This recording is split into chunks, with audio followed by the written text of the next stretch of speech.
Bursa transfer memang menjadi salah satu bagian paling menarik, apalagi kini cukup banyak pemain timnas yang masuk radar. Nah, sebelum ini kita mungkin agak dibuat kecewa dengan keputusan Rafael Struijk dan Jens Raven yang memilih dalam tanda kutip menyerah untuk survive abroad dengan join Liga Indonesia. Beda dengan Jordi Amat yang udah dimaklumi karena usianya udah 33 tahun. Lah Rafa sama Raven, mereka terhitung masih sangat muda, terutama Jens Raven. Ini masih 19 tahun. Tapi ya udah deh, terserah aja.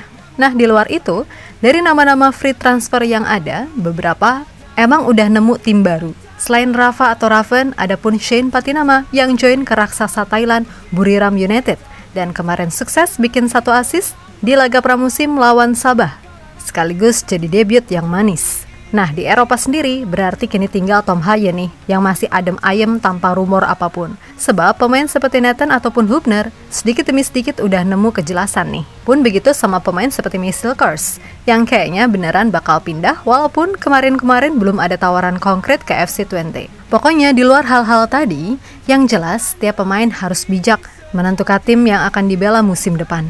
Maka dari itu, yuk kita bahas update transfer terbaru dari pemain timnas Indonesia.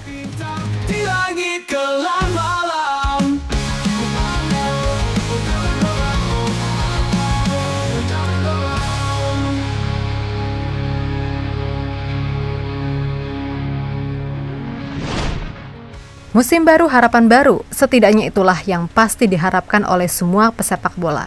Pun begitu dengan para pemain timnas Indonesia, terutama bagi mereka yang sekarang berstatus free transfer. Yap, dalam hal ini, pemain-pemain seperti Rafael Struijk, Jordi Amat, Shane Patinama udah nemuin klub masing-masing. Di luar dari apa keputusan mereka, ya udah kita hormati aja. Nah, untuk Nathan, Tom Haye, dan Justin Hubner, mereka bertiga secara status belum juga punya klub. Bahkan ketiganya juga dirumorkan akan ikutan nyusul ke Liga Indonesia. Namun sepertinya masih ada kabar baik yang mengiringi. Pertama, kita bahas dulu Tom Haye. Nah, sempat dikaitkan sama Persija, tapi pemain 30 tahun tersebut sepertinya merasa jika bertahan di Eropa setidaknya untuk beberapa tahun ke depan adalah hal yang bijak. Yap, dengan bertahan di Eropa, berarti Tom secara otomatis masih akan terjaga level kompetitifnya. Terlebih, kemampuannya juga terbilang vital sebagai kreator serangan timnas Indonesia. Dan rumor yang baru-baru ini, Tom masih dikaitkan dengan Watford dari Championship serta beberapa tim dari Liga Belanda serta Belgia.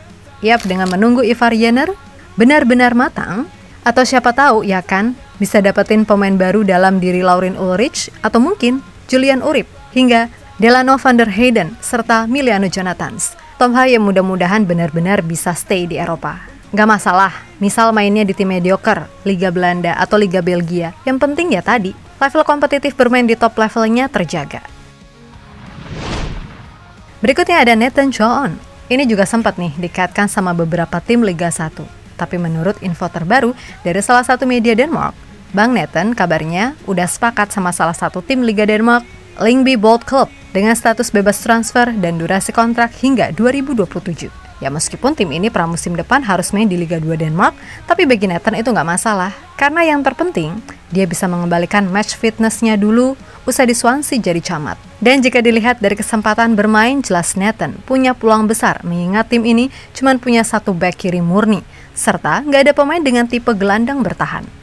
Itulah kenapa mungkin yang jadi salah satu alasan Nathan memutuskan ini semua meskipun sebelumnya ia juga dirumorkan masuk incaran SC Telstar, tim yang baru promosi ke Eredivisie.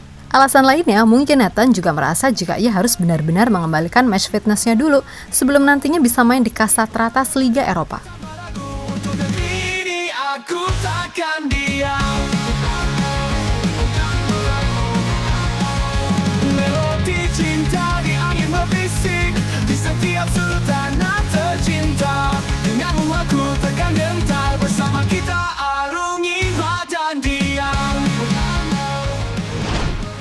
Berikutnya kita masuk ke Justin Hubner. Nah, dia sendiri beberapa waktu udah menegaskan bakal stay di Eropa. Masalahnya Eropa mana dan tim apa, kan gitu. Yap, tentu semua tahu kalau hengkangnya Hubner bukan karena ia kurang menit bermain. Ia masih jadi pilihan utama di skuad Wolf U21, bahkan jadi kapten di sana. Namun alasan paling mendasar, so pasti karena dia merasa tidak pernah ada kesempatan untuk menembus skuad utama. Alhasil, ia ingin mencari klub yang berani menjamin posisinya di skuad utama, bukan kelompok umur. Dan selain tim-tim dari Indonesia, Hubner kabarnya juga masuk radar tim-tim dari Championship League One. Lalu ada IFK Norrköping dari Liga Utama Swedia, hingga tim masa kecilnya FC Den Bosch di Divisi 2 Belanda. Bahkan baru-baru ini juga muncul kalau Justin dikaitkan dengan tim Divisi 4 Inggris, Notts County, walaupun kalau kabar yang ini agak meragukan.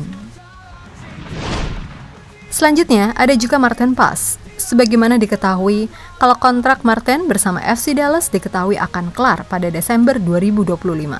Meskipun masih ada opsi perpanjangan 2 tahun, Maarten diyakini masih berambisi kembali ke Eropa, mengingat persaingan di timnas Indonesia juga semakin ketat dengan datangnya Emil Audero yang kini sedang diincar 2 tim Serie A, Hellas Verona, serta Juventus.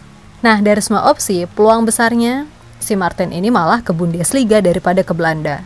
Karena sebelum ini pun, ia juga kencang diberitakan masuk radar salah satu tim papan tengah Bundesliga. Dan jika ia beneran ke sana, maka Maarten akan nyusulin Kevin. Meskipun kembali lagi, belum diketahui pasti tim Bundesliga yang akan merekrutnya. Namun dengan kualitas yang dimiliki, Mimin rasa Maarten sangat bisa untuk bersaing di sana. Sebab di MLS pun, dia masuk sebagai salah satu kiper terbaik dan telah meraih 2024 MLS Save of the Year musim lalu. Dan musim ini pun kayaknya dia beneran muak deh sama back-back FC Dallas. Sebab dari 19 penampilan di MLS, Maarten udah jebol 33 kali dan cuma bikin 2 clean sheet. Tentu itu adalah statistik yang buruk, tapi jika dilihat lebih detail, penampilan Maarten secara individu terhitung bagus. Dilansir dari Footy Stats, Maarten sendiri mampu mencatatkan rasio 63% persentase penyelamatan. Dengan rincian, dia telah membuat 32 save dari 51 total shots yang mengarah ke gawang. Atas dasar itulah, dengan usia yang juga masih 27 tahun, tentu jalan bagi Maarten buat balik Eropa masih sangat terbuka lebar. Asal nggak ke Liga 27 Asia aja ya.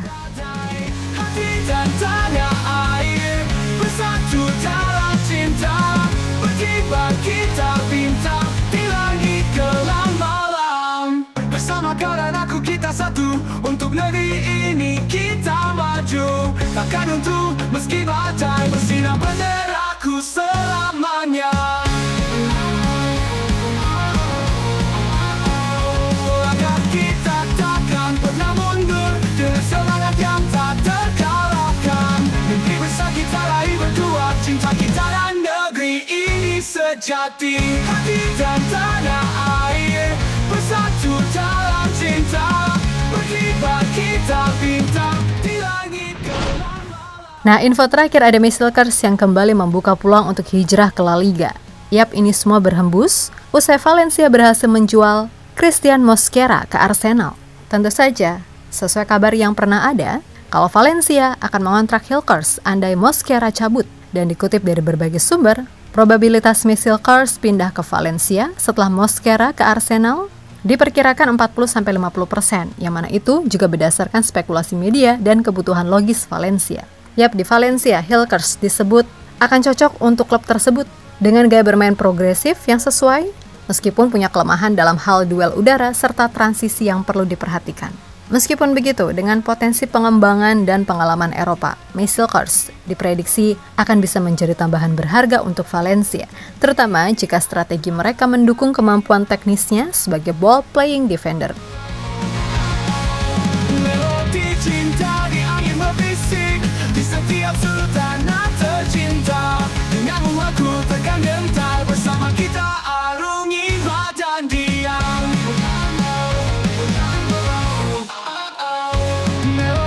Cinta di angin berbisik, di setiap sudut tanah tercinta. Denganmu aku takkan gentar, bersama kita.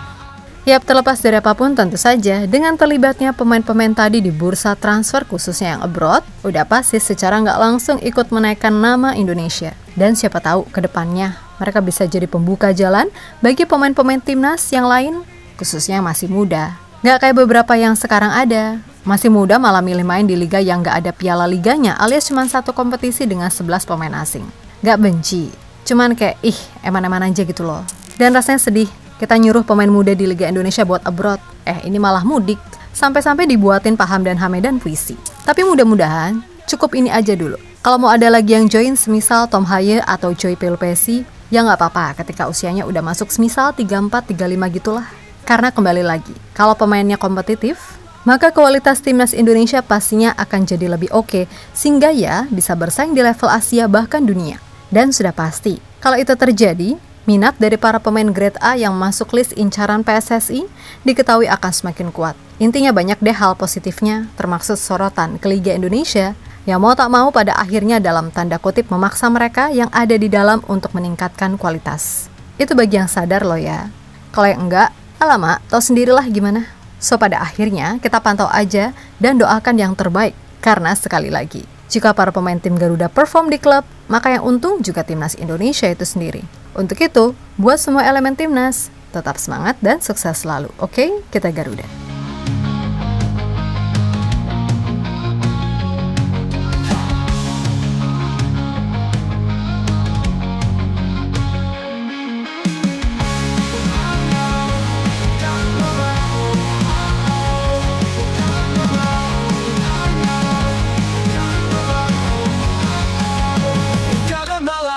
Pembahasan kali ini, jangan lupa like, komentar, dan subscribe kalau kamu Garuda fans sejati. Kita ketemu lagi di video selanjutnya, dan ingat, dukunganmu adalah bahan bakar semangat timnas. Saya Dinar, dari Gals pamit. Dukung terus timnas Indonesia.